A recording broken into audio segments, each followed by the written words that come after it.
All right, welcome, Franco, to This Is Not Your Practice Life podcast. I'm really excited to have you on today. I would love for you to start with who you are, a little bit about you, anything that you would like my audience to know about you right off the bat. Okay, awesome. Okay, well, thank you very much for having me on. I really, really appreciate it and for taking the time to have me come on and talk about my background and what I do as a stepdad. I have been a stepdad now for 14 years. My wife and I have known each other since we were 6 years old. And after high school, we kind of lost touch, and I didn't see her until after I got out of the military, after going to war a few times and then coming home. I ended up making my way back to Arizona, which is where I laid my roots when I was a kid, and started going to school. And I found out that her husband had passed away after they had given birth to their son, who was right around 4.5 months old. So, me being a best friend to her, I just reached out and said, "Hey, anything I can do to help? I'm here. Let me help you." And me hanging out at the house, just helping with the kids, letting her run errands so she could take care of her life, turned into this friendship that grew into love. And we went out on a date one night dancing because we love to dance. Oh, Um, and I have not left since. that's Uh, amazing. I've got four girls. I've got one boy. He is 15, and my oldest is 23 now. Man, she's married, and my second oldest daughter is engaged now. And then down the line, everybody's in school. Wow. So I have been in the entertainment industry doing commercials for a very long time because I love being on camera and talking. But I was also a personal development and coach speaker on stage with a gentleman by the name of Bob Proctor and Life Success Consultants. And then, yeah, I just decided during COVID to start talking about my success as a stepdad because of all the stuff that I learned along the way. I implemented into my family, and it worked, right? It worked because like every other stepdad out there, I was stuck in the mud, had no idea what I was doing, was a little bit scared, if I'm being real honest with you. A lot of the family members on both sides, including my own mother, were not on board with me taking Mm, on five kids that were not mine. So, wow. yeah, I kind of just went from there. And I just, like I said, started talking from there. And that's what I do now. I just share people my experience, what I do, how I handle things. How I handle things is not always going to be the way that you handle things, Mhm. but embedded in those solutions are always good core values and daily habits and activities that can progressively move you towards where you want to be as far as being in a blended family and having a successful blended family. Yeah. So let me clarify then. So your wife, the baby, the 4.5 month old, was that her fifth child then? The child. So they had that was their boy. That was their boy, and Wow. he was born. And their dad was a very, very good man. He was a very good father, very successful, very good earner. He was a dentist, and he passed away from a heart attack in his office of all places. Wow. Randomly, that's why I tell my kids sometimes, like, you can't anticipate anything that's going to happen in life. Sometimes the worst things come on a random Tuesday at 3 in the afternoon. You can't plan for it. So, when that happened, the oldest, my daughter Brinley, was 9, and like I said, my son was 4.5, 5 months, and it was just, hit the wall. Like, what are you going to do? And it just, like I said, it just so happened that I happened to be traveling back from Florida, which is where I was living, and coming back home when I kind of found out how all this happened, right? So, Wow. Gosh, well, I'm really excited to talk to you now and ask all these questions because you've yeah, got of course. a big range, like age range of where you came in into their life and how this has all played out. So I think these questions are going to be great. For my audience, they've come from clients of mine, they've come from stepdads, they've come from coach friends. So I'm really excited for you to share your perspective on these. So let's get into it. Okay. Um, the first thing is let's see, how can the bio mom, right, or your wife support a stepdad without understanding your experience of it? So, how can she support the stepdad without understanding the experience of the stepdad in the current Mhm. situation? Okay. Yes. So, the best way to support, well, I don't even want to say stepdad in this scenario. The best way to support any man that finds himself in this scenario. So, let's say that I call it there's three different levels that being a stepdad is. And I use sports because I love sports, so I'm always going to reference things to sports. Perfect. Um, you're gonna have your rookie season, um, you're gonna have your sophomore season, and then by year three, you've got a good you know momentum and way you want to handle yourself. So your rookie season can it falls into the whole I'm about to be a stepdad, but I'm not necessarily married yet, or we have not made the decision to get married yet. So I'm in the kid's life. So she's introducing me to them. She's bringing me around more. She's talking about me in conversations. I'm going out with mom on a few dates, and the kids are kind of like, "Who is this guy?" kind of thing.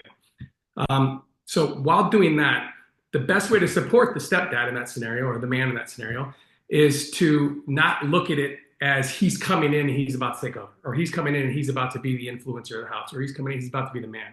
Because the relationship that mom and stepdad have to build and the agreements they have to come to in the beginning have to be such an ironclad contract of love, support, determination, forgiveness, that being on the same page before you ever start this journey is what a lot of step parents don't do.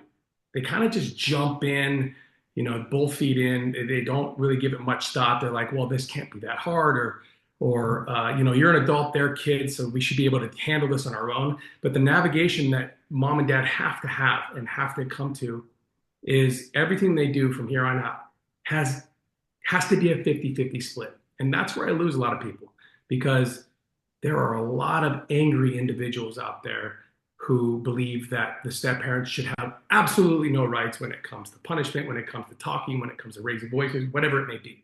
Mhm. And they don't want them to be, they don't like, don't ever step and cross this boundary ever, or we're going to have a problem. Right then and there, you're setting a precedent for your relationship with the kids and in your family and in your marriage. That is, I will always clip your wings and you will never fly. Mhm. And once you can you can agree that that's not how you want to do it, and you can agree to the 50-50, right? And mind you, when I say punishment, I don't mean hitting and beating. I'm not talking about my generation where I got slapped and Right. stuff. I'm talking about the new generation, which is just being a team. Mhm. Teamwork is what makes everything work. So that's how the mom can support the stepdad when you first start this journey. Don't worry, the kids, and I know this is going to sound strange, the kids have nothing to do with it. Nothing. Zero. The dad has to know, the new dad and the stepdad, the man has to know one specific thing: how you treat mom in the beginning, how you treat her, how you hold her, how you hug her, how you speak to her, how you edify her around when the kids are around, will help shape them on seeing how you're gonna like how you're gonna treat them and how you're gonna treat mom. Remember, when you first start this relationship, the kids are thinking one thing, and this is what I learned from my oldest daughter, Brinley. Who is this guy, and how long is he gonna stay here before he leaves? Mm. I don't want him here. Like, I'm the oldest kid. These are my siblings, and I'm about to defend them. So I'm about to be a real rude individual, Mhm. and the stepdad cannot engage in any of that information or conversation. It has to be about mom and stepdad. That's where you start. That's the teamwork. Wow, that's incredible. I love that you brought up too that there's different stages to this, right? There's the rookie stage and for the wife or, mom to recognize that there's going to be stages of learning and getting, used to everything. And so I think it's also important not to have like um these false expectations coming in, right, of where they're starting. I think, yeah, that's really good that you mentioned that because I think that that's something I sometimes see within my clients. They have this expectation, especially like, well, they should know what to do or they should know how to come into this, Mhm. and that's not necessarily the case. There is going to be growth that happens in blending the family, even in the dating kind of get to know the woman stage. Right. And when I say like the teamwork thing, this is the reason why mom and new dad or stepdad need to be on the same page. As you progress through the first few years of this journey, especially if bio dad's in the picture, because remember, there's so many different versions of this, right? Like in my version, bio dad wasn't there. And so people sometimes will say to me, well, you didn't have bio dad there, so how much pushback did you really get? Well, let me just make something very clear. I didn't have bio dad there, but what I did have is bio dad's entire family all at once hating me collectively. Yes. Did not want me there. They didn't know who I was, what I represented, but for the question that was always thrown out is, what are you doing? Like, you were single, no kids, now you want 5 kids. What's your play here? What's your angle? Mhm. And no angle, just love mom. That's how that works, right? So the teamwork that I speak about building the first few years is because when it comes, and it will inevitably come, the negativity, the back talking, the talking behind your back and undermining your authority of who you are as a person and as an individual outside of the four walls of your home, you can't control. You can only control what happens within the four walls of yours. But most, if not all, beginners that think that they can just dive in without teamwork allow that outside circumstances and negativity to literally drive the first few years of the relationship. So it's always a combat. It's always butting heads. It's always sticking up for yourself. It's always coming up with reasons, rhymes, and excuses on why they're wrong. They don't know what they're talking. You're always defending yourself. Yeah. You can't have that. You can't have that. You can't even do. You can't. It has nothing to do with you. You cannot fix anyone's opinion of you. Hmm. You just can't. But what you can do is lay a foundation of love, support, togetherness, and teamwork with your spouse that will supersede and eventually stomp out any negativity that happens. Yeah. Wow. That's super powerful. Thank you for that. Super You're welcome. powerful. Okay. Let's see. So this kind of brings in what we just mentioned, but for you, it's going to be a little bit different. But the question was, excuse me, how do you handle situations where bio dad hates stepdad for no reason? So again, extended family, maybe in your case, right? It seems to wear on the kids most because they love stepdad. So yeah, what would you say to that? Um, so it's going to affect you as a man. It's going to affect your pride. As a man, it's going to affect your willingness to continue to move forward within the process, especially if the negativity is just so much, if it's just overwhelming. Um, but for any stepdad getting ready to start this journey, and I'm going to continually hit this on the over the head. It's not about you, and it never will be. It's about them. And the moment that you can give that energy back to them by saying nothing and by showing them that it doesn't affect you, the quicker you can transition into the next phase of what it means to be a step parent. So it's like the bully in the yard, the kid in the yard. Once you don't give the bully in the yard any energy, they eventually go find something else to do, right? They'll go bother somebody else. And that's kind of like what I had to deal with too, but instead of a bio father, I had to deal with bio dads, dad, moms, 4 brothers, 3 sisters, 18 cousins. My wife's mom, who was abused as a child, had like 7 stepdads, abused her physically and mentally. So that stigma that was on me, even though she's known me since like I was 6 years old, didn't matter. That stigma was, you're a new man, you're a stepdad. And in my head, stepdads are dangerous, are pedophiles, are group, all that stuff. Therefore, that's the category I'm going to put you in. And until you prove yourself, that's where you stay. And I'm like, damn, that's a hard thing to overcome. But it's not when you understand that it's not about you. It Mhm. really isn't. It's just about protecting the kids. Some people don't know how to verbally express themselves the right way. You know this. I Yep. mean, they say things that make no sense, and they shoot themselves in the foot when they don't mean to because they don't know how to articulate the words correctly, whatever it may be. Same with the people that are trying to just protect the children, right? And I get it. I totally get it. And so what I found that worked for me was I just agreed. Even if I didn't, I just agreed because the Mhm. quicker I agreed, the quicker I moved on from the conversation, the quicker I can go back to worrying about how do I build a relationship with my wife that will outlast all of this, right? Because Powerful. because they have to understand that, look, I love my children. And if I wasn't a professional stepdad, and I call myself the professional stepdad, so we're clear, because it goes back to sports. I used to work for this gentleman by the name of Bob Proctor. Like I said, he was in the movie called The Secret. Great friend, miss him very much. But he told me once that there's nothing better in the world than watching a professional at work.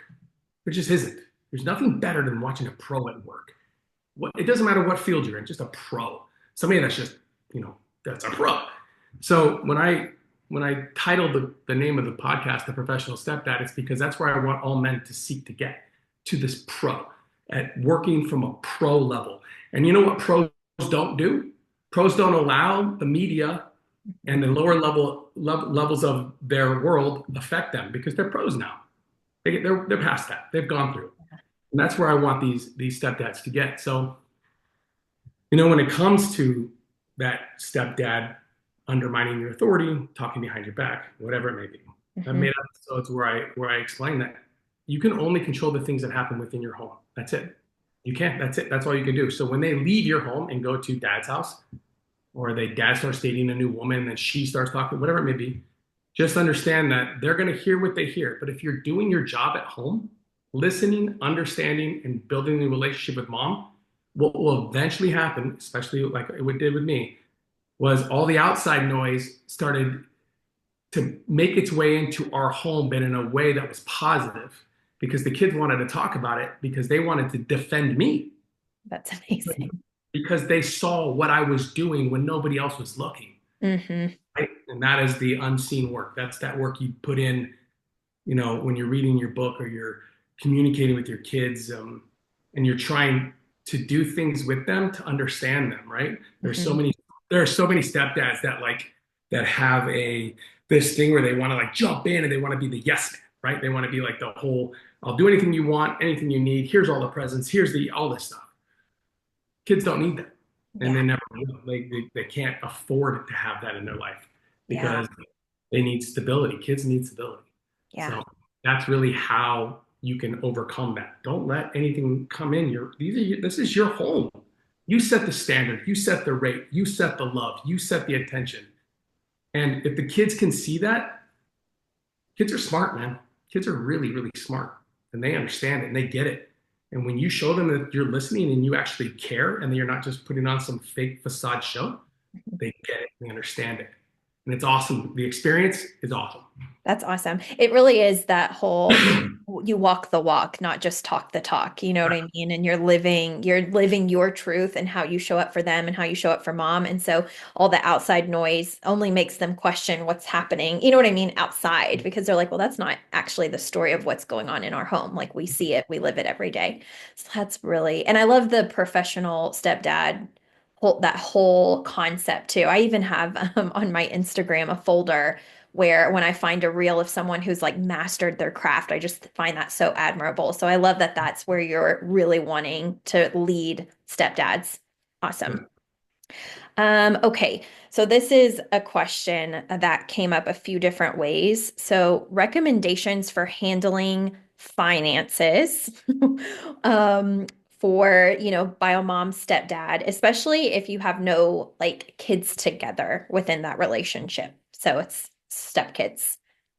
Okay, so meaning how does a stepdad contribute to the financial stability of the home when he comes in? Yes, yes. So I guess a big thing too, it's if if you're 40, you're just now married, you've been independent your entire life, you've built your financial success, and then you come in and you have stepkids now, and whether you do end up having kids with mom or not, how do you manage and balance that financial kind of responsibility? My understanding right now, okay, so just I want to make sure I'm clear about this question. Mhm. Um, is this a stepdad that is dating mom, or is he in the home? Is he there? It started dating, married. So Yeah. they've crossed the threshold. They said I do's, all that stuff. Okay, hmm cool. So how do you balance the financial stability and the hmm contributing factors within the home, right? Yeah, or any just financial things that maybe come up if you've ever experienced this with any of the guys that you've talked to, or if this has come Perfect. up for you. Okay, cool. No, it's definitely come up for me. Here's how you handle it.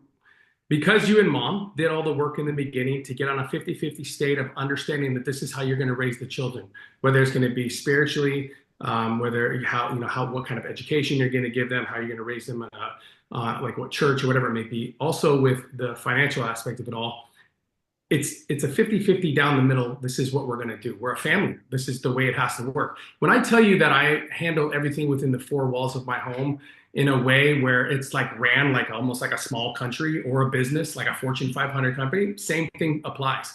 Um, our money will go in collectively together, and we take care of the family collectively together. My responsibility of those children, the moment I said I do to my wife, my responsibility to them, just because, and even if I'm not biologically connected to them, Hmm. right? My financial responsibility to them is the same as my responsibility that I have to love them unconditionally, no Hmm. matter what they do.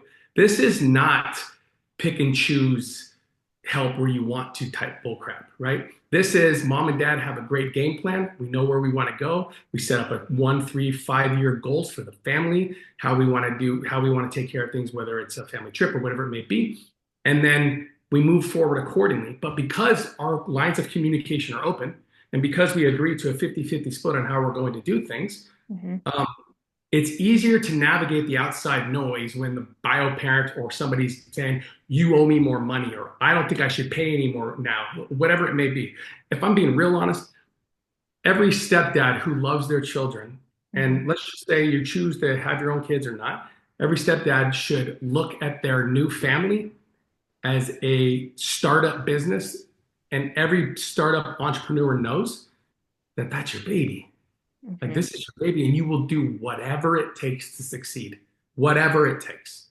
So you can't look at scenarios when it comes to finances as good, bad, right, or wrong.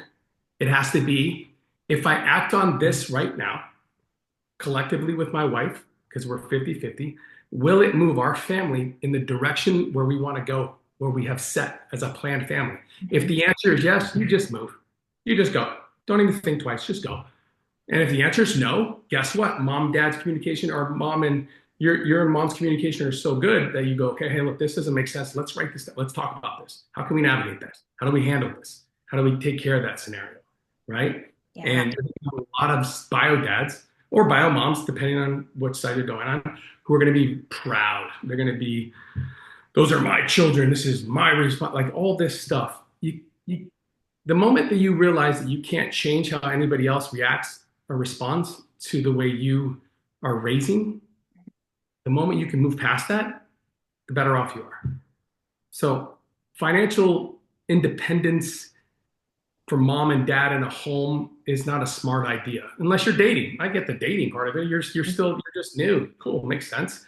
But when you say I do, like when I got married to my wife, I didn't just marry my wife. I married my wife and my kids, right? Hmm. And so when I had the ceremony, I personally during the ceremony handed my kids a necklace that said "I promise" on it. This is a promise. This is a covenant I'm making with you. Here's my promise. My promise is that I'm not going anywhere. That you can depend on me and count on me. That I'm not going to treat you any different, good, bad, right, or wrong. That I'm going to raise you the very best way I can raise you. Because again, I'm still like there's no manual for being a parent. I mean, parents make mistakes all the time, right? Hmm. But what I'm asking you to do is understand that I'm going to try, right? All I'm going to ask from you is patience, love, and when it happens, it happens. So for that financial aspect of it, it cannot be like separate accounts and money that goes to this and that. Just if you and your wife will just sit down and talk about it and break Hmm. it down for what it really means, like if I was in a situation where bio dad was here still and he wanted a certain amount of money because of the children, I would make sure to bust my ass on my end to make sure that I cover it. Not because I even if I like the guy or I don't, it's Hmm. not about it's about the kids. That's what we miss. Yeah. Bio parents make it all about them. Step parents make it all about them. What they don't understand is this is not about us. This is about the kids because they're the ones going through it. We're just driving the ship. They're going through the experiences. So they're going to grow up in a way. The way they grow up is going to be directly connected to how you handled the little idiosyncrasies of an argument between bio mom and bio dad, and you're stuck in the middle, right? Hmm. Sides can't do anything, but what you can always do is have your wife's back. you're 50-50. You're on the same page. Sometimes bio parents get it, sometimes they don't. That's none of your business. Yeah, Doesn't, because as long as you're doing the right thing will always prevail. I love it. I love this answer. I'm gonna, bring light to the fact that when I did the podcast episode with Mindy Kyle, who's has the stepmom experience, Yeah, yeah. same answer. So, I really want my audience to hear that is that, it is about the children. It's Mm. about their experience. And this is, I think, a perfect example too of why, as an adult, working on your emotional reactions to things, working on your emotional intelligence, because yes, you need to be able to manage all of that inside because you've got these little people watching how you're doing everything and who are experiencing the second hand of your coping mechanisms and your coping skills. So I love that you said that and I love that it matches very much what Mindy said. Like at the end of the day, yes, there's challenges as a bio parent and a step parent, but if you can think about the kids, that should really be the driving force of how you're responding to things that you're Correct. navigating. Right. Most bio parents and step parents that are so like wrapped up in their own stuff, they will react to everything. And this is where emotional intelligence and all that comes into play, but they're going to be reacting to everything instead of responding. If you're listening, you're responding. If you're not listening, you're reacting. And that's where a lot of parents lose the kids because they are going to react based off their personal experience in life and their knowledge that they have currently, especially if they're not doing the self work. I mean, I'm a big person when it comes to doing self work. If you are a stepdad and your step one is work on you. Don't, it's not about you or mom, it's you first, right? So Mhm. Yeah, perfect. And it helps with, working on yourself helps with those moments when you have, extended family or people that don't like you in the outside because you can't control them. And right, so then again, how are you responding, to your day-to-day life when you can't control other people? It's a perfect right. example. Oh, Yeah. and also too, with that whole react and respond thing, forgive yourself. Mhm. Because look, like I'm really good at what I do. And when I say good at what I do, I mean good at what I do in business, good at what I do as a father, as a husband, as a friend. But I'm only as good as I give myself forgiveness for. Meaning, like, I cannot allow my mistakes to be the driving narrative to how I am as a parent. Have I made mistakes as a parent? Yeah, a lot, a ton of them, way more mistakes than successes. But because I've laid the foundation correctly, those mistakes can be pocketed and addressed as a unit, as opposed to trying to take care of everything by yourself and trying to handle it by yourself. Yeah, that's awesome. I love it. All right, let's see. Okay. So this is something coming up for mom. She said it can feel sometimes like we're the default parent. How do you encourage and Hmm. how should you encourage the stepdad to set boundaries for the kids? So when you say default parent, is in parenting in general? Yeah, I think like I think of this as like probably when discipline comes up Ah, or ah. the kid is let's say gets in trouble in school and then immediately mom feels like okay it's for me to handle because it's my kid, that's in air quotes for everybody that can't see us. So how do you as the what would be encouraging for mom to say to bring stepdad in and be like hey set boundaries, hey help me with the discipline side or Oh, that's a great question. Now that I'm seeing it from that point of view. So again, this is all going to tie back to team. This is all going to tie back to the amount of work that you and your wife did in the beginning that will help you establish um, a good roadmap to navigate the complexities of what it means to be in a blended family, which when it comes to discipline, when it comes to how you discipline and the way you discipline, all that other fun stuff, right? And I think that, so for me and my wife and I were raised in families that discipline was an extremely harsh punishment, right? An extremely harsh punishment from both sides. We Mhm, both grew up in alcoholic families. Both my parents are alcoholics. Her mom was like just around alcohol our whole life. mhm, And if we allowed our past to be the driving factor of our future, then her and I would be alcoholics, right? mhm, Right. So changing that DNA sequence was what we wanted to do. But the reason that we have such a not easy time, but a better time than most step parents when it comes to discipline is because of the agreement that we made together. And so what we did was when we first decided that we were going to get married and we were going through the dating phase and the proposing phase, all that, we would go every New Year's, so like Hmm. December 31st, we would go check into a hotel room, we turn off our phones, we would bring these huge post-it whiteboards, Hmm. big markers, and we would go in and we would just lay out all the goals we have for ourselves, all the goals we have for our family, all the goals we have as parents. How do we want to do things? How do we want to navigate things? Then we go through that and then we talk through it and then we agree on certain things. And then Hmm. we don't agree on certain things. And that's how we pretty much develop this manual on how to parent our children. Because our children are different than Bob and Steve's children, obviously. Right. So when mom wants to be like, hey, look, set boundaries, like help me discipline. Like, I don't want it. Here's the best one. I don't want to be the bad guy here. Hmm. I want to be the bad guy. I can't. Why do I have to be the bad guy? Right. Yep. And the stepdad's like, well, I don't want to be the bad guy because if I'm the bad guy, I'm replaceable. Like, right, right. I mean, look at this. I'm walking on these eggshells. And if I make one big mistake, that's it. I'm written off. You guys can get rid of me. I'm the placement holder here. That's how most of these men think. Hmm. And they think like that because they never had the conversation in the beginning. They never did the self-work for themselves in the beginning. And because of that, when they get to the discipline type, when it comes to the discipline, when it comes to learning how to discipline, um, there is no creativity in it. Hmm. Eh, People that don't work on themselves, whether it's mom or dad, because there's no creativity on how the world is changing, they will automatically default to the way they were raised. Hmm. That's why people are scared of step parents because step parents that don't do the work, their first initial reaction is roar and scream and yell and hit and throw, right? Yep. Because that's what we were taught.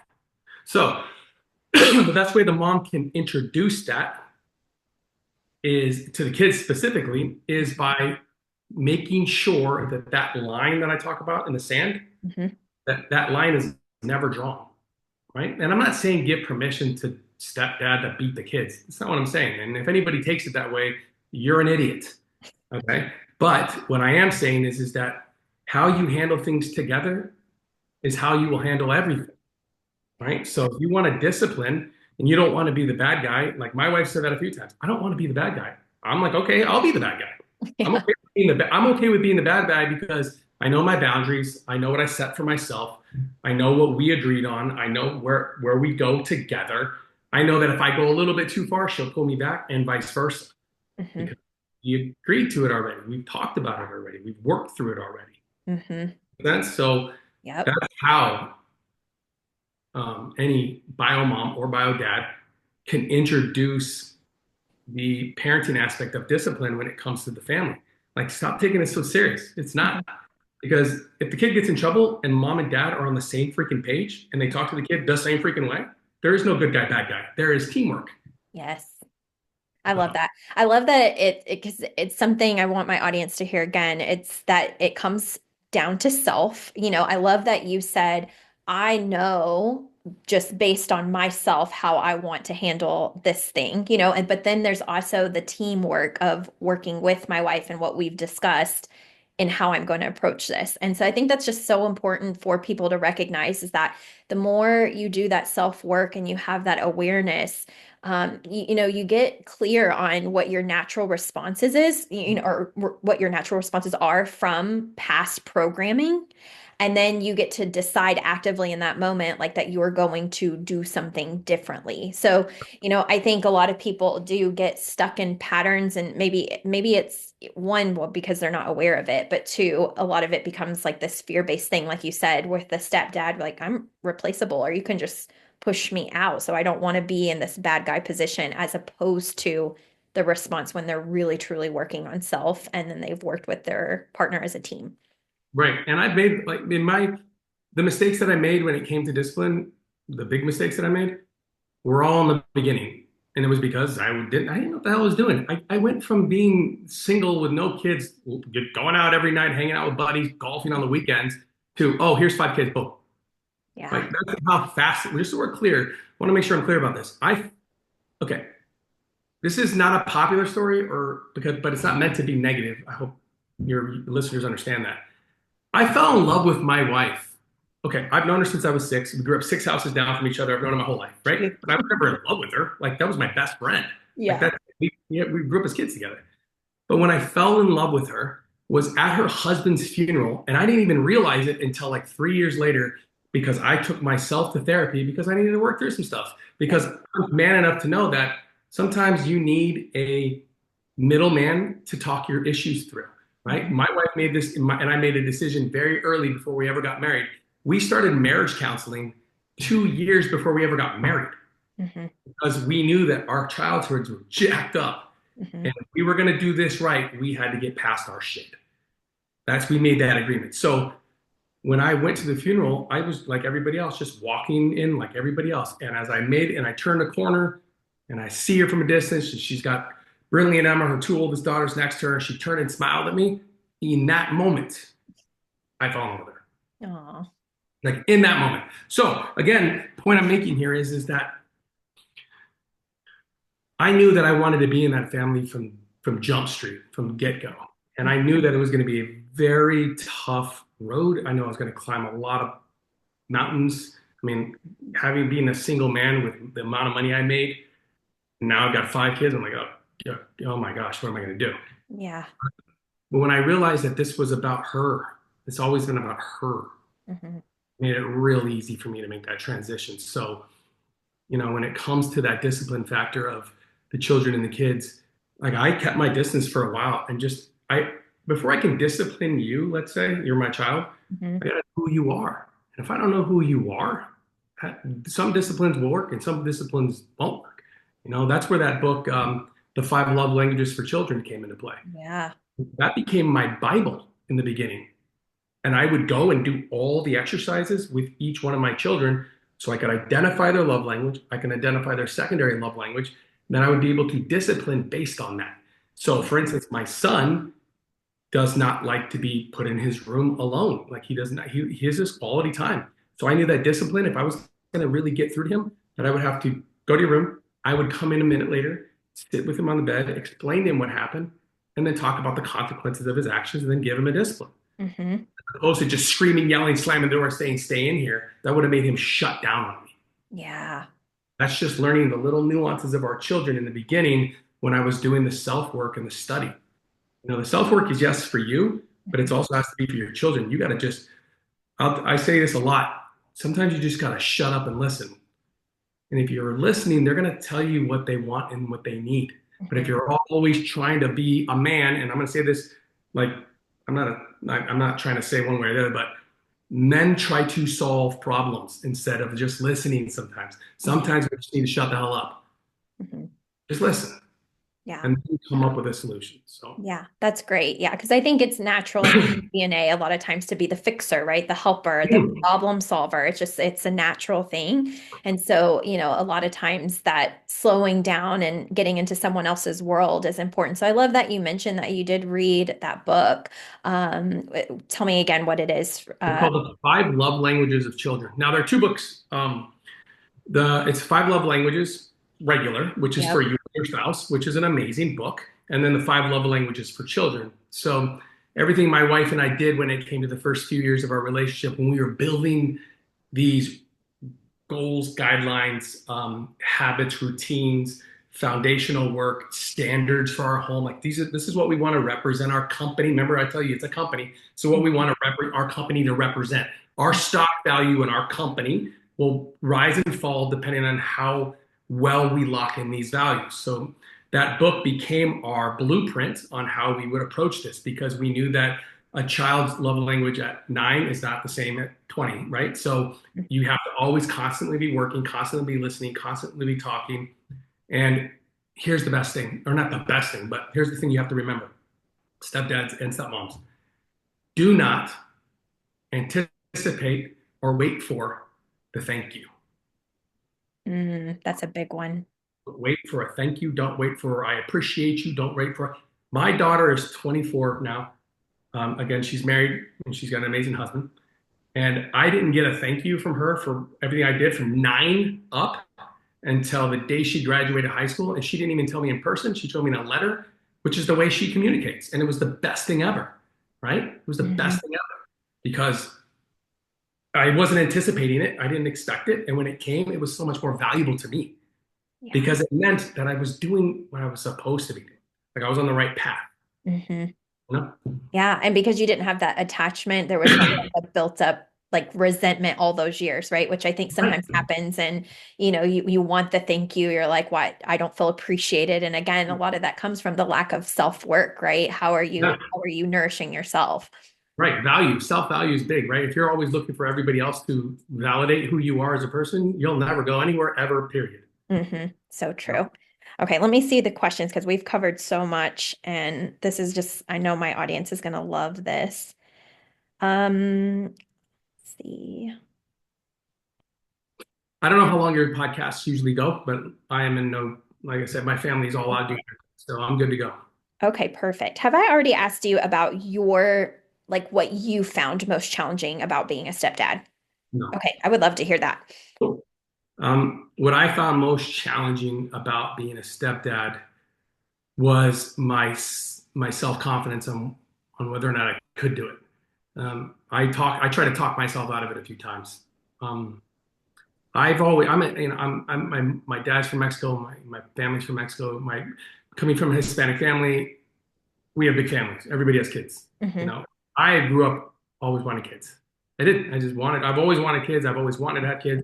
And I found out after I got out of the military that because of all the jumps that I had out of aircraft and in certain places, I was no longer able to have children, and it threw me into a headspin, which was not good for me. Which is where my alcoholism and everything came into play before I ever came back to Arizona.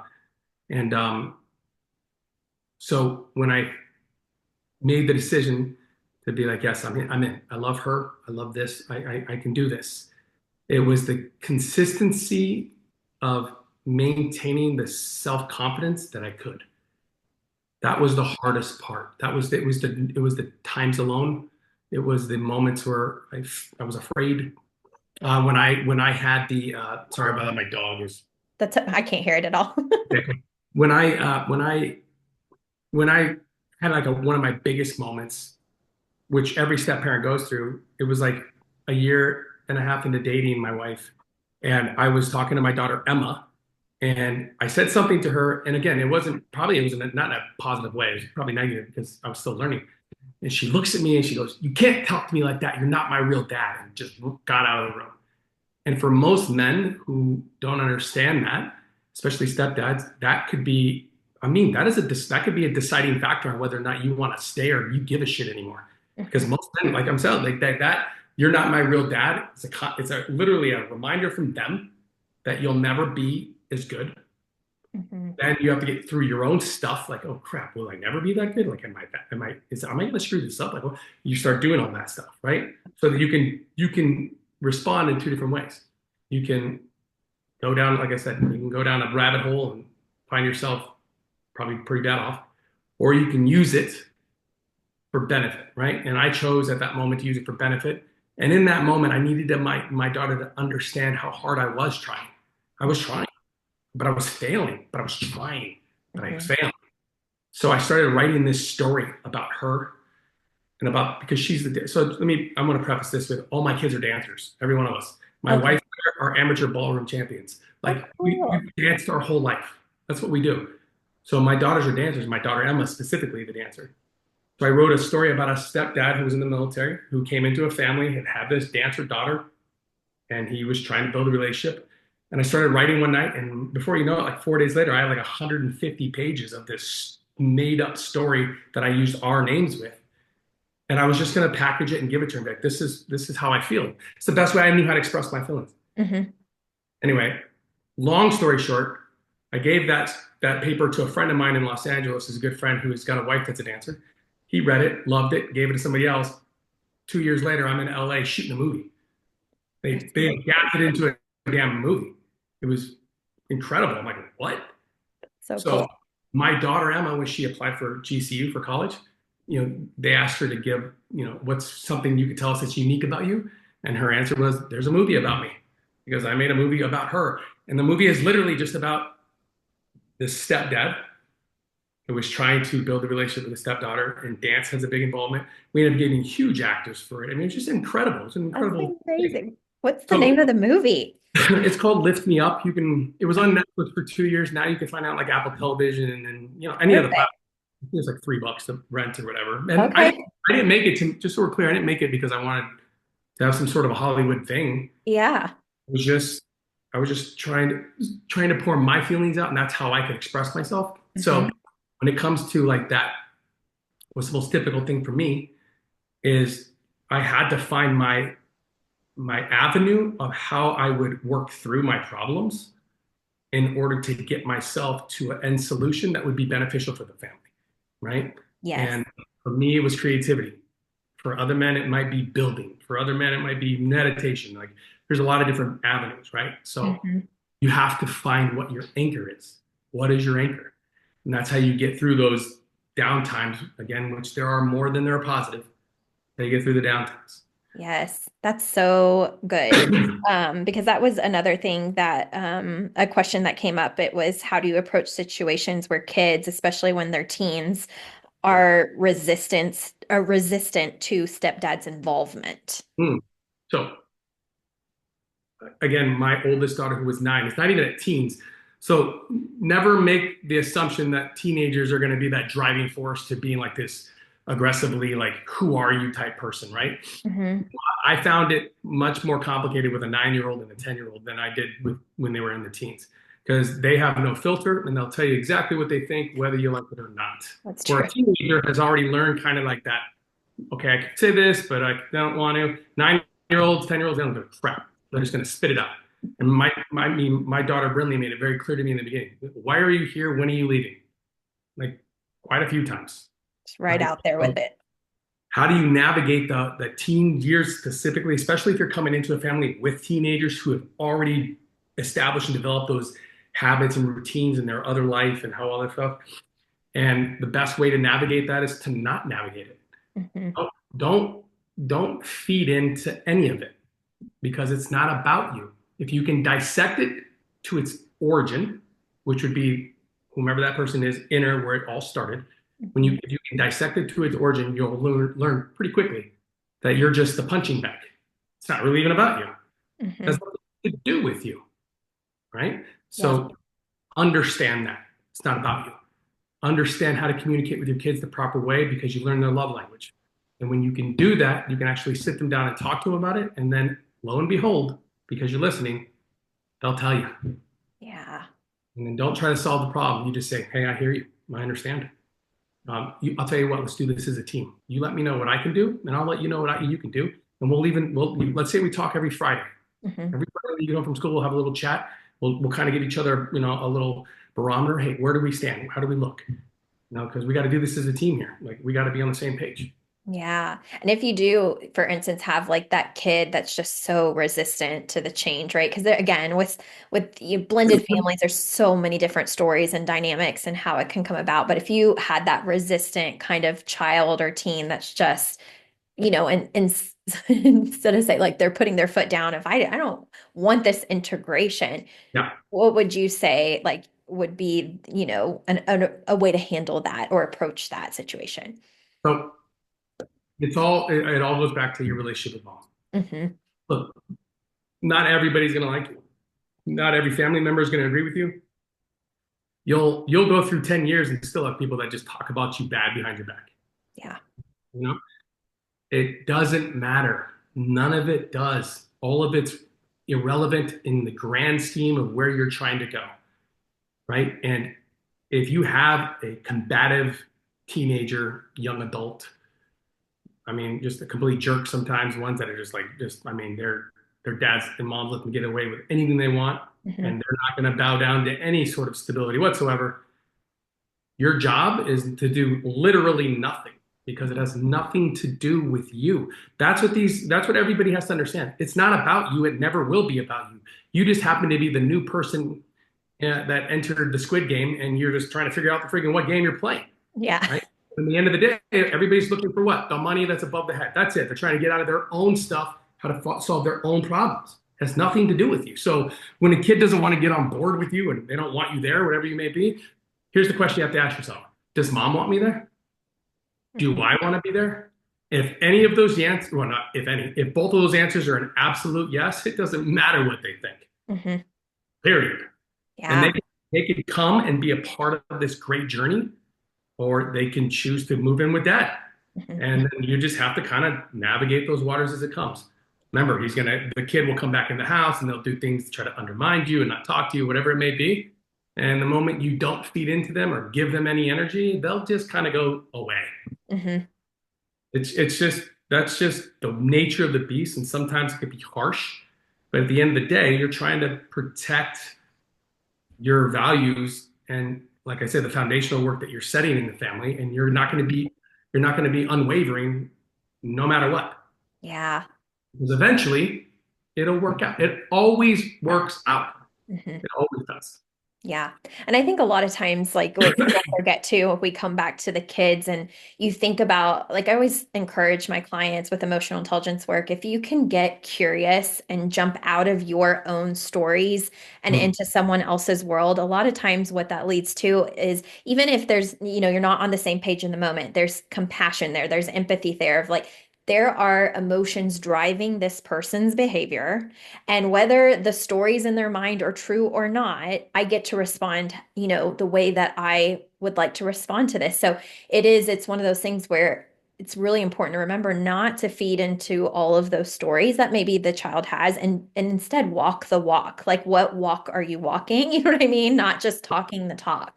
So that's huge. Yeah, I love That's perfect. That's a well way to say that. I mean, if you're walking your truth and you're not wavering on what you said you were going to do, hey kids, I'm not going anywhere. it. I made Hmm. a promise to you. We're going to go through hard times and good times, but you will not. I'm not going to jump ship. You're not Hmm. going to wake up one morning and all of a sudden he's gone because he couldn't hack it. That's not who I am. Yeah. And I've already made that promise to you guys. You guys have to understand that. So bring on the bad times, because all those bad times are going to just be building blocks to this amazing time we're going to have once we can all understand that, hey, I'm not going anywhere. I'm here for you. And I want to see everyone in this family succeed. And oh, by the way, guys, and please understand this, I love your mother. Yeah. I love her. I love her. I'm doing this because I love my wife, my best friend, my companion, my partner, my soul, like all this stuff. This is where I'm trying to get to, because one day all of you guys will move out, you'll get married, you'll have kids, or will be an empty nest house, maybe some grandkids. And if my wife and I haven't established a good relationship, we won't go into our golden years happy. Hmm. You Yeah. Yeah, and then it makes it even more miserable as a family unit, right? If you all are not on the same page.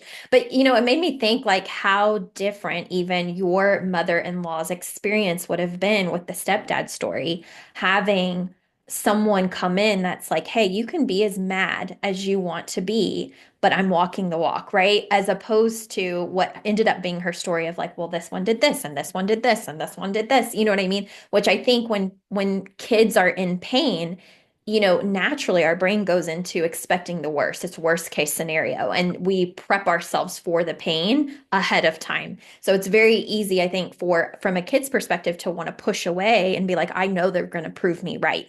So if as the parent, you're doing your work and you're honoring your promises that you've made and, focusing on you, it's not going to be that big of an issue, no matter how much pushback you're getting from your kid because you're living what you said you were going to do. It's So. a great way to put. I worked with this one gentleman where I just told this, just ask this kid very simple, ask him one simple question. And I asked him very straightforward, like everything that you've been listening to my podcast. He was listening to for like 2 years at that time, and he said he'd gone through every episode. He's worked through all the stuff. He wrote down all the information. I go, okay, cool. So you're walking your walk. He said, yes, I am doing exactly what I'm supposed to do. I go, okay, great. So what I want you to do, I want you the next time they were at the dad's house, and he was coming back. When he gets there and you feel like there's tension or maybe no tension, I want you to just sit down in front of him, or give him a drink or whatever it may be, and just ask him one question. I want you to ask him. I think this kid's name was Steven. And I said, Steven, um, am I doing everything I said I was going to be doing when I first met you? Have I changed? And the kid will be very frank and forward with you, right? Mhm. And it's funny the answer the kid gave him, because he started off like almost like he was going to fight and argue against it. And then I think that kid had a realization, like, crap, everything that my dad is saying about this guy, he's doing the opposite. He's actually here. He's listening. He helped me with my homework. Like he threw me a birthday party. Like everything he said he was going to do, he's doing. Yeah. And then the kid goes, no, you're doing everything you said you're going to do. And then the dad just said, okay, then like Yeah, what this problem do we have here? this Yeah. like, where are we at? Why do we have such a problem? And the kid then opened up to him, said he would go to his dad's house and his dad sits around and all he does is talk bad about him. And then the more he hears it, the more it goes into his subconscious mind, and then it becomes a natural reaction. And Hmm. so then they got the kid reading the book. And long story short, them two of like the are best of buds now, That's right? amazing. Just by asking simple questions, because if you were walking the walk, results, it's like sales. Hmm. Results is Results the don't name of lie. the game, Yeah. period. Yeah. Yeah. It's so true. I love it. Okay, let's see. So you kind of answered this. I feel like I know your answer, and I think it's going to come to teamwork, but I am curious and I'm going to ask it. How do you handle responsibilities and logistics of like the kids' practices, drop-offs, the schedule, like especially as a stepdad, I'm assuming when you come together, it's going to be deciding what that looks like, but is there anything you can think of that we haven't discussed as far as the logistics of coming into a family's established schedule and you have your schedule and then blending that well?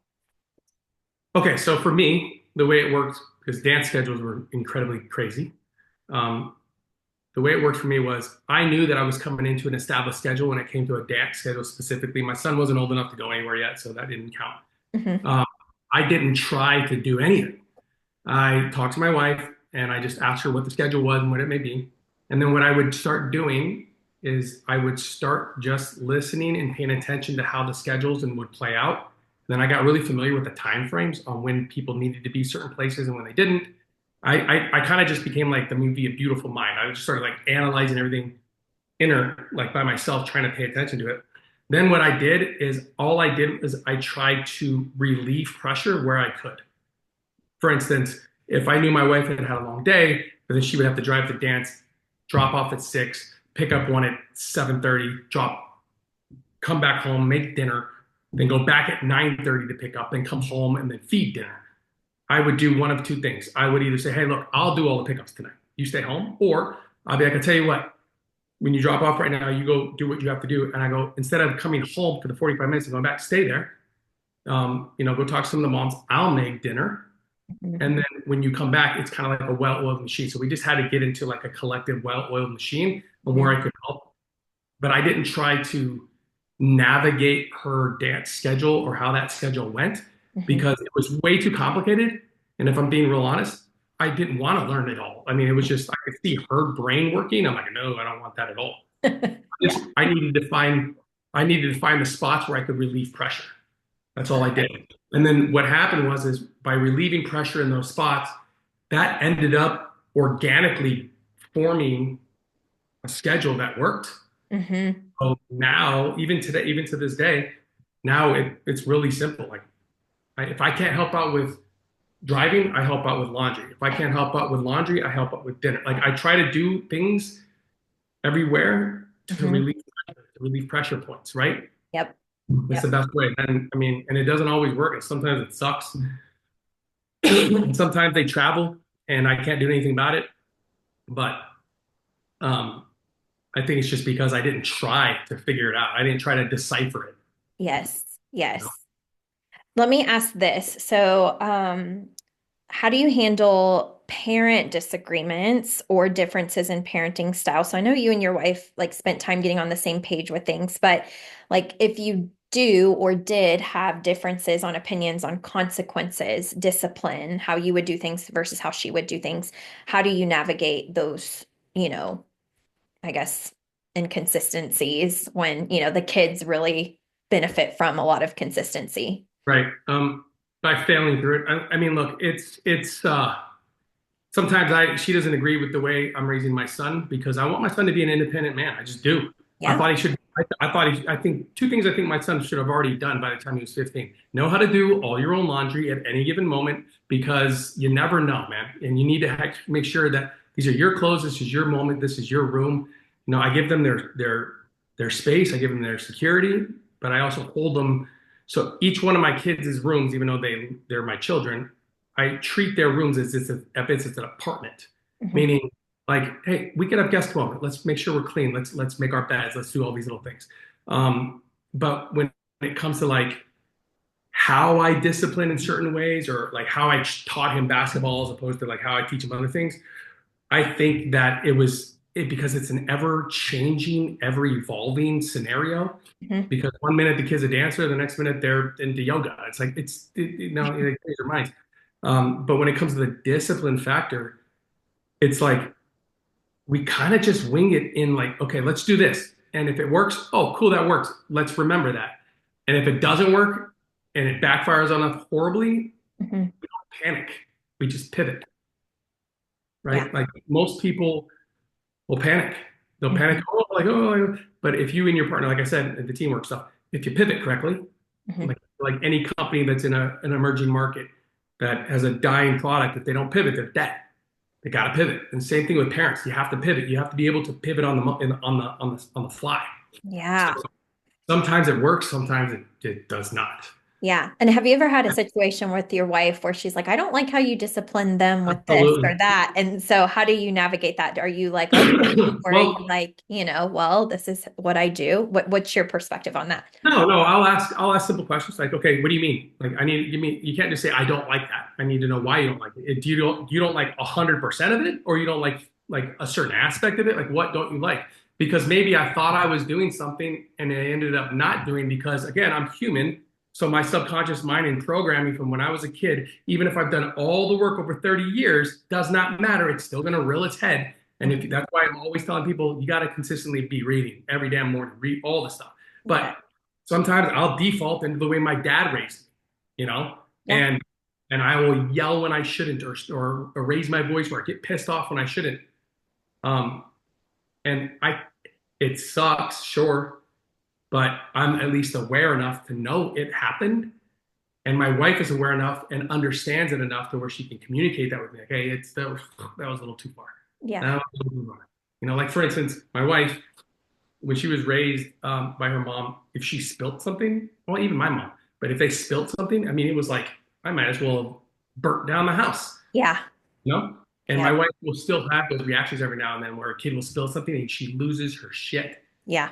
And I'll have to be like, baby, like that was way too far, Yeah. And then sometimes we'll sit in it for a minute, but eventually, because again, we did the beginning work, I can get to a conclusion, which was, yeah, it's probably not a good idea.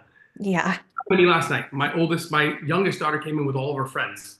I was in the room watching the show or something, and they came in just loud, like screaming. And I remember how I used to do that. My dad would just light me up. Yes. I got pissed, and texted her, "Get in here now." And Hmm. I go, "What do you think you guys could just?" I just kind of dug into her for a second. She's just like, you know, and she left. And in that, about 10 minutes of just sitting there going, "Oh crap, I don't think that was the right move." Hmm. That's what I had to say to myself. And there's no going back. I can't go back, obviously. So before I left, I pulled her out in the garage and I just was like, listen, I go, what I just did was totally too far. I go, maybe I'm a little sick still and I'm a little bit under pressure about something I don't even know. But you know what? I didn't need to take that on you. And I apologize. I'm sorry Hmm. about that. And she's like, it's cool, Dad. And then just kind of like went away. Yeah. Yep. It's you handle it, man. You got to be able to be aware of when your mistakes happen. Yes. You say I'm sorry in a way that communicates to the kid like he's actually sorry, like he made a mistake. Yeah, that emotional awareness and emotional maturity is so important. Like I think of times where, my husband, I don't have kids yet, but like watching the navigation of like nieces or nephews or things Mm. like that. And there's been times where I'm like, "Ooh, I do not like how your tone or how you yelled." And sometimes he'll come back and he'll be like, did I yell? And I'm like, felt like you did. And then he's like, did the child respond like I yelled?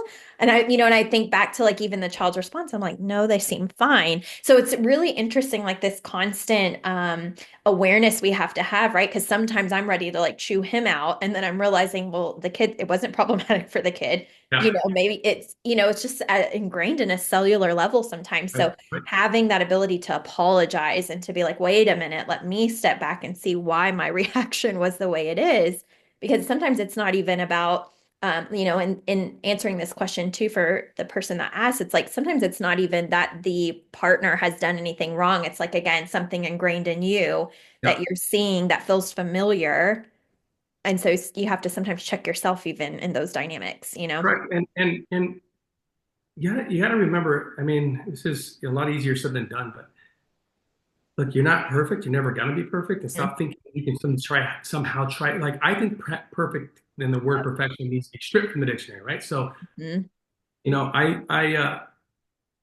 you can't beat yourself up for too long because at the end of the day, whether your kids are 8 or 18 or 28, you're still the parent and they're going to still come to you for things. And as much as I want my kids to be independent and go get a damn job and stop eating all my food and all that other stuff that my parents used to tell me that I still do to this day, Yeah.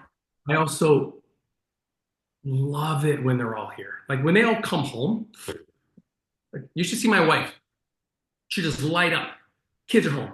Everybody's eating dinner at the table. Like you could just Aw. see her like living in the moment because everybody's older now, you know? Yep. It goes Yep. by so fast. Time is fleeting.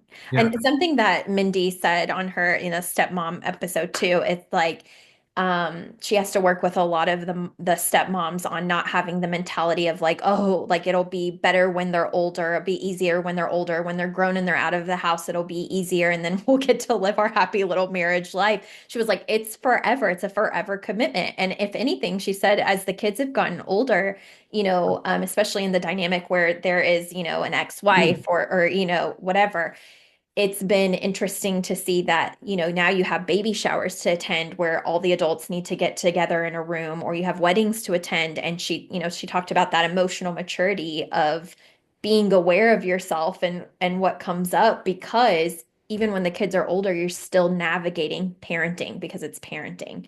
for So, sure. yeah. For sure. And what we've learned too as our girls have gotten older, I mean, remember, I've got four. Hmm. I'm now dealing with other boys, right? Hmm. And I immediately default to boys being like me when I grew up, and if there's no way, so it's like having a blessing and a curse. It's like a superpower, but that I don't want. Yeah. And I can just see when kids suck, like especially the boys when they're just like no way, you Yeah. know. Even with all the kids, like my son-in-law now and my future son-in-law, who asked my second oldest daughter to marry. Um, Before I say yes to them, I challenge them in something. Period. Like they're gonna get challenged. So, for instance, my daughter Emma or Brinley, when her husband, I knew he wanted to ask me for permission. Cool, meet me at the gym. He's like, okay. And he got there, and I go, where are your basketball shoes? And he goes, they're in my car. I'm like, cool, go get them. And he comes in, I go, so let me ask, you're gonna ask me for my daughter's hand in marriage? And he goes, yeah. I go, cool. Put your shoes on. And he puts them on, and I had mine on. I go, we're gonna play 1-on-1 to 11. And if you don't beat me, the answer is hell no. So we start playing, and I think he thought I was joking. Uh-huh. Start playing, and it's like 6-0 me. And I stop for a second. I go, I think you think that I'm joking right now. I go, Hmm. do you honestly think that I'm going to let another man marry my daughter and take care of her who won't fight for her right now against her own father? You got another thing coming for you. And his smile turned into whatever the hell it turned into. Yeah. And it was 11-6. Wow. So point is that I need to test these young men because I need to see their resolve and Hmm. trying to teach them too because the way they were raised, and I've got to just it. I would like to say it gets easier as the kids get older, but it's actually been a little bit more difficult Hmm. I hear because that. they don't express their emotions and their feelings as much as they used to when they were younger. Hmm. Now you're having to like have a secret code to unlock a certain area so they'll Yep. talk. Yep. But we've done enough work and enough listening to where the kids are pretty like sometimes my girls are way too open with me. You know a You know, lot. yeah, and like sometimes it's like no no no no go tell mom. Like well, we can't tell mom. I'm like well stop telling me. I don't want to know Yeah, I have a stepmom that I work with, anything. and she says the same thing. She's like, Yeah, sometimes they tell me too much. And I'm like, but how amazing that you are that safe person for them to be able to do that, even though sometimes it's a little cringe. yeah. I'm glad that they trust me that Yeah. And so that brings me to a question that someone asked. What are some ways you've built trust and connection with your kids? I know a lot of listening, talking, things like that, but have you done anything special with any of them? much. Sure. Yeah. I mean, I started that young. I mean, I knew that in order to so I knew one main thing. I knew that I didn't give a shit about what anybody thought about me marrying my wife. Uh-huh. I knew I was going to marry her, but period. But I knew there was a lot of people and obstacles and overcome. But I knew instinctually that I was not going to ask. if my oldest daughter Brinley didn't agree. Because you got to remember, Brinley was the closest to her real dad. They were best friends. Yeah. So he was immediately protected mode for mom and for siblings. She didn't want to mess up that dynamic that they had before they ever knew who I was. Hmm. And I remember when I knew I was going to marry or ask her to marry me, I had hinted a few times. And Burnley's like, no, I don't think it's a good idea. Or no, I don't know, not yet, not yet. Maybe a few years, like she would drop these little subtle hints, like, no, you're not the guy. And I was like, crap, how am I going to do this? Like, how can I let her know that I'm not going anywhere? Like, how do I do this? And I'm like, oh, okay. So, and the ring was like, I don't know, $6,000 ring, whatever. Hmm. Gave her the ring. And she goes, what's this? I go, I go, I'm not asking your mom to marry me. I go, this is the ring, though. What do you think? She goes, oh, it's beautiful. I go, cool. You keep it. She goes, why am I keeping it? I don't want to lose it. She goes, I go, I don't care what you do with it. You keep it. When you feel like you're ready to say that I can marry mom, you let me know. Oh, So I left the decision to her a few months. I knew it was going to be a few months. I wasn't like yeah, totally, but a few months later, it came in the room. She handed it back to me. She goes, you're ready. that's sweet. So that's one thing I did with her. And again, so 5 love languages for children help me establish who they are at what their love language is, which helps me establish who they are as a person, which then helps me get to a point where I can build certain trust because not every kid builds trust with their step parents the same way, right? Hmm. So you have to know how to communicate with them. You have to know how to talk to them. And here's a really, really important thing: the best advice I can give to any step parent: figure out who your damn kids are, man. Hmm. Like, ask questions, pay attention. Like, for me, it's real simple. Like, your kids come home every day with Starbucks. What are you drinking? Write it down. Like, keep a little black notebook. Write this stuff down. And then randomly on weekends or holidays or Tuesdays, give them that thing. Don't make it an all the time thing, but just let them know, hey, guess what? I know who you are. I'm paying attention. I understand you. I hear you. Okay. My daughter, Clara, who is big acts of service. She's always so busy because she's a special needs teacher. She's an amazing kid, but she's so busy all the time. And she's the only child I had that went to Europe to study abroad. I mean, that's how independent this little girl is, right? Wow. She's so awesome, but she's just so scatterbrained. So she'd go off to school sometimes, and I will go in her room and I'll look at her room. I'll clean the entire thing. I'll do all of her laundry. I'll fold it for her. I'll leave her a motivational note on her window with a marker Hmm. because that matters. Because now I can't do that same thing, just so we're clear, I can't do that same thing with my daughter Emma. Doesn't Hmm. work. So Yeah, that's how you build trust. You build trust by figuring out who they are and paying attention on who they are becoming. I love that. Yeah, that's so powerful. Okay, last two questions for you. Okay. Let's see. Oh, I had it and then I lost it. Give me just a second. Oh, okay. So I know you didn't have this scenario play out, but, or actually, no, wrong question. I do have this. Okay. So going from stepdad having, a life, let's say 40 something years, maybe being, just being on his own, having privacy when he needs it, all of the things. Now married, has a bunch of kids.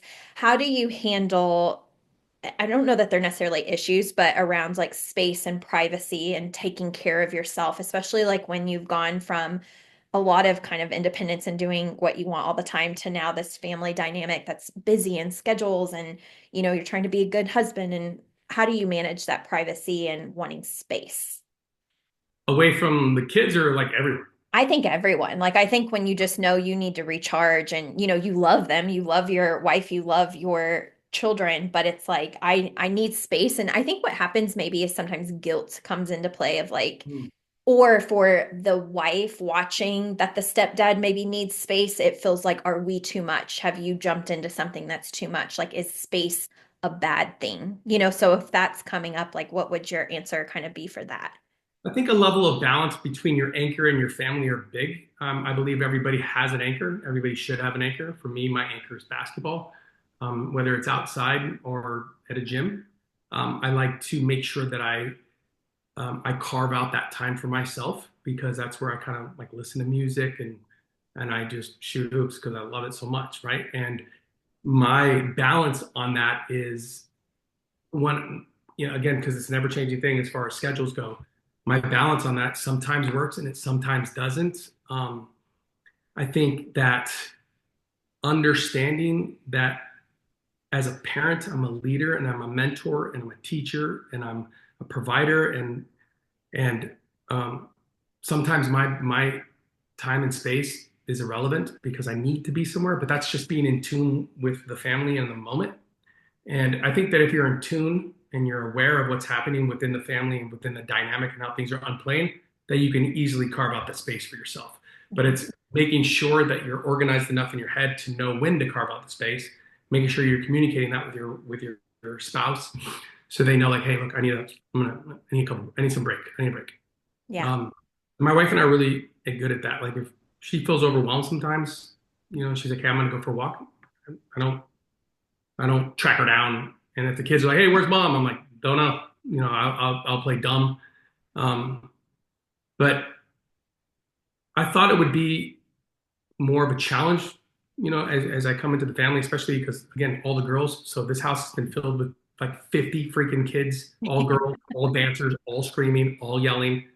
And what I found was like I wanted quiet and I wanted like to be in my room or watch a movie. And Mhm. then one day it was weird. I was like, you know what I'm gonna do? I'm gonna go scare the shit out of them. I don't know why, what made me do it, but they were all outside in the pool, and Uh, I put a speaker in the roof above my daughter's where they were all hanging out. And yeah. when they got back in there, I played like a scary sound, scared to this day. This happened when my daughter Emma was probably 10. Till this Oh, day, her friends that were there talk about that story. And I'm yes. saying because like sometimes your alone time doesn't need to be alone. Mhm. Sometimes your alone time can be like, how do I connect with the kids in a different way, or how do I connect with my family in a way that I haven't been doing that I can try out and see if it works, and maybe it'll leave a cool memory, maybe it'll leave a lasting thought. Um, but having that balance, like I said, with you and your spouse, and just kind of knowing Mhm. when you need a break Yeah. is always big. Um, it's just, I think that if my wife and I weren't on the same page about a lot of stuff, if we never talked, if we didn't ever do goal setting sessions each year, it would be a lot probably harder to navigate. Mhm. But I got to tell you, like I say, I mean, I can't say this anymore. If when you're laying the foundation for your family, and your foundation is built on the love, respect, admiration, value, routines, habits, and how you want to live life with your wife or your husband, when everything is built on that, don't matter. Yep. It's never going to fall. It can't. It can't fall because everything is based on that. And the work we did in the beginning has helped us navigate those times, especially the hard times in the latter days. And where most families got sick of each other during COVID, Mhm.